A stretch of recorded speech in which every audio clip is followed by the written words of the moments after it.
नमस्कार प्यारे बच्चों, आप सभी कैसे हैं? मैं उम्मीद करती हूँ आप सभी अच्छे होंगे। आज हम फिर से उपस्थित हैं नई गुलमोहर हिंदी पाठ्य पुस्तक कक्षा 5वीं की एक पाठ लेकर। इस कहानी का नाम है तेनालीरामन।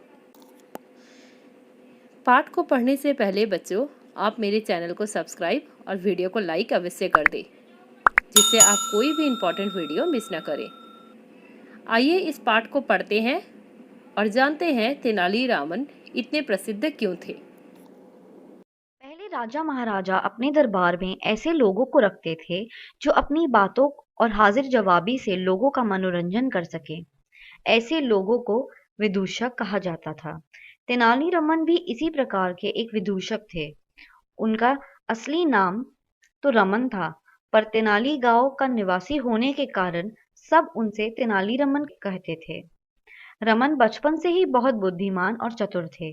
शब्दों के तो वह जादूगर थे ही, शब्दों के विचित्र अर्थ निकालकर वह लोगों को विस्मित कर देते थे। सब उनकी बुद्धिमानी की प्रशंसा करते थे। लोगों को विश्वास था कि रमन एक दिन जरूर बड़ा आदमी बनेगा। उन दिनों विजयनगर के महाराज कृष्णदेव राय का बड़ा नाम था। उनके दरबार में बड़े बड़े विद्वान रहते थे। रमन ने भी उनके दरबार में जाने का निश्चय कर लिया।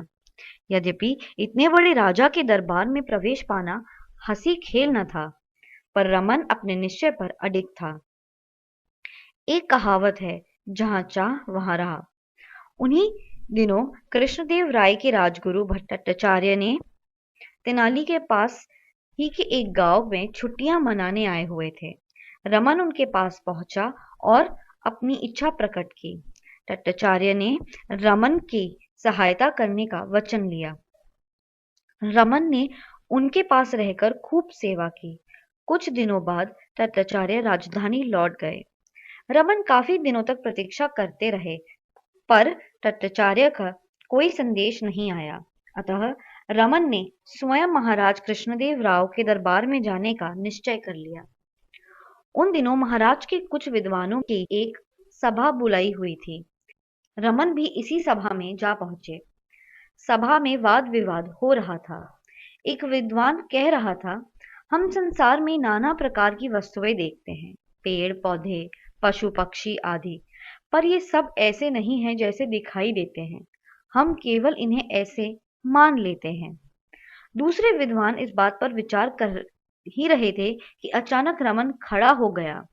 उसने उस विद्वान से पूछा, मान लीजिए हम कोई चीज खाना चाहते हैं, तो क्या केवल यह मान लेना ही काफी है कि हम वह चीज खा रहे हैं? हाँ, विद्वान ने उत्तर दिया। अब तेनालीरामन ने कहा, भाइयों, भोजन तैयार है। आइए, हम सब तो भोजन करने चलें, पर ये महाशय यहाँ बैठे बैठे ही मान लेंगे कि इन्होंने भोजन कर लिया। इन्हें यहीं बैठा रहने दीजिए। रमन का इतना कहना था कि सब लोग खिलखिलाकर हंस पड़े। महाराज उसकी हाजिर जवाबी से इतने प्रसन्न हुए कि उन्होंने उसे अपने दरबार में विदूषक का स्थान दे दिया। अब वे तेनालीरामन के नाम से प्रसिद्ध हो गए। एक दिन महाराज तेनालीरामन की किसी बात पर अप्रसन्न हो गए। उन्होंने क्रुद्ध होकर कहा, जाओ, मुझे कभी अपना मुंह मत दिखाना। अगले दिन तेनालीरामन अपने मुंह पर मुखौटा लगाकर दरबार में आया। उसे देखकर सब लोग हंसने लगे। महाराज ने देखा तो वे बड़े क्रोधित हुए। उन्होंने सिपाहियों को आज्ञा दी, इसे ले जाओ और जेल में बंद कर दो। तेनालीरामन ने नम्रता से कहा, अपराध क्षमा हो महाराज, मैंने तो आपकी आज्ञा का ही पालन किया है। मैं तो अपने मुंह पर नकली चेहरा लगाकर आया हूँ, ताकि आपको मेरा मुंह न दिखाई दे।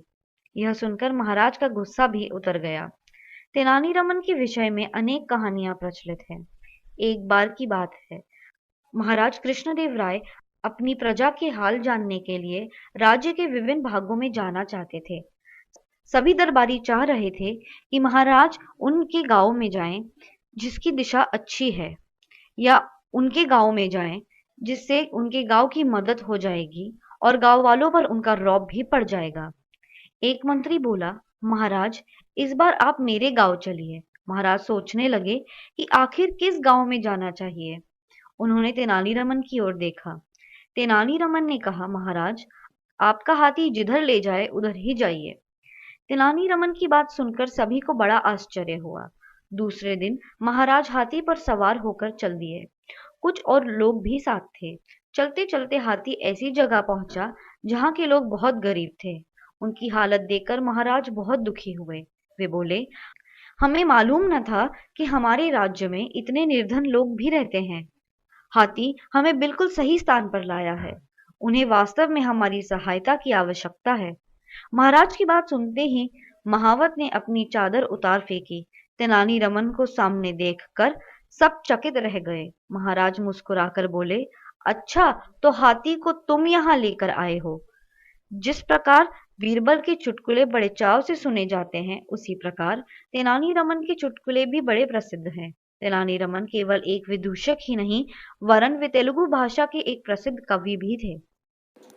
यहाँ पर पाठ आपका समाप्त होता है बच्चों। मैं उम्मीद करती हूँ पाठ आपको अच्छे से समझ में आ गया होगा। आपको अगर किसी भी तरह का डाउट हो तो आप मुझसे कमेंट बॉक्स में प्रश्न पूछ सकते हैं। मिलते हैं अगली कक्षा में। धन्यवाद।